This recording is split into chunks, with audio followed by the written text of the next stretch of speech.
So let me ask you, we always, as lawyers, we tend to focus on trying to make sure there's no jurors on our jury who have biases that could adversely affect our client.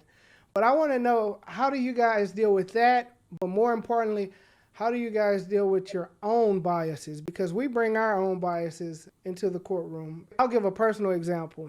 I tried a case, an attempted murder trial, and look, there was this old white guy. He was tall, slim.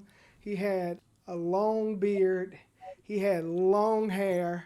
The guy fit the mold of everything I had been taught to avoid as a young black man. Like this, a white guy that looks like this, stay away. But everything the guy said, and like you said, Corinne, his body language and everything I got from him made me say, like, I realized I was being biased towards this guy. And I was like, I really got to let this go because this guy seems like an awesome person.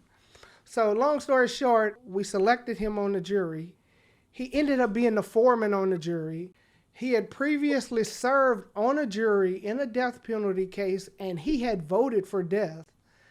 And one of the things I said in closing argument was, my client was a young black kid. One of the things I said in closing argument is, if we're going to give Andre a fair trial, you guys are going to have to strip down almost naked. I said that. And just look at the facts and evidence. And I talked to him after the trial, and he said, what you said really stuck with us, that statement about stripping down naked and looking at the facts and evidence.